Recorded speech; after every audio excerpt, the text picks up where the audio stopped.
Bonjour à tous. Dans cette vidéo, je vais vous parler des idées reçues sur les aliments qui font grossir ou pas.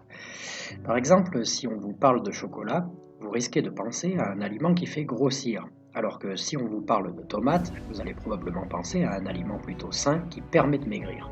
Même chose avec les aliments gras, type charcuterie, qui ont la réputation d'être à éviter absolument dans le cadre d'un régime, alors que les viandes blanches sont considérées comme saines pour perdre du poids.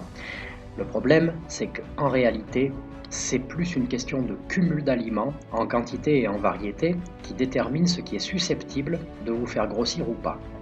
À la base, le corps humain fonctionne grâce aux calories contenues dans les aliments ou dans vos stocks de graisse, si vous êtes en surpoids, bien sûr. Si vous mangez peu, vos stocks de graisse seront convertis en énergie et vous mincirez.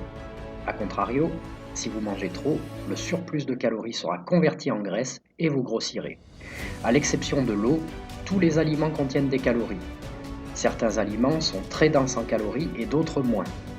Chaque individu dépense un certain nombre de calories chaque jour, dépendant de sa morphologie et de son degré d'activité physique. Prenons un cas pratique. On va prendre l'exemple d'un individu qui consomme environ 2000 calories par jour.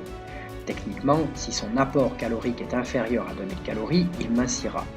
Imaginons maintenant qu'il mange lors d'une journée, par exemple, un cumul de 250 g de pain, 3 pommes, 200 g de viande, 400 g de pommes de terre, 300 g de haricots, un pain au chocolat et 2 yaourts au total, répartis sur tous les repas. Je ne vais pas vous donner tout le détail du calcul, mais on totalise environ 2100 calories si on additionne tout ça, alors que cet individu en dépense 2000. Donc, en mangeant ainsi, il va grossir. La question c'est quel est l'aliment qui l'a fait grossir? En fait, on peut considérer d'une certaine manière qu'ils l'ont tous fait grossir. Parce que si on enlève un seul de tous ces aliments, le total calorique tombera en dessous de 2000. Si vous enlevez les pommes de terre, on tombe à 1750 calories. Si vous enlevez les pommes, on tombe à 1900 calories. Si vous enlevez le pain, on tombe à 1400 calories. Et si vous enlevez le pain au chocolat, on tombe à 1800. Donc, quoi que vous enleviez, cette personne va mincir. Même si vous gardez quelques aliments très très denses et qui ont la réputation de faire grossir, il suffit d'en enlever un seul et cette personne mincira. La réalité, c'est qu'aucun aliment ne fait grossir ou pas, parce que c'est une question de cumul.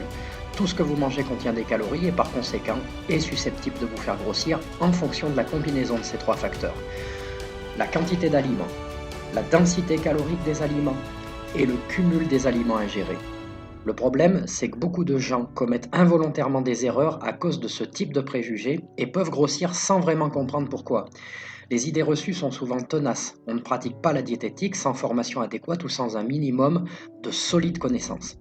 Si vous comptez faire fondre vos graisses, je vous suggère de contacter un spécialiste afin d'éviter de commettre des erreurs qui pourraient vous mener à l'échec.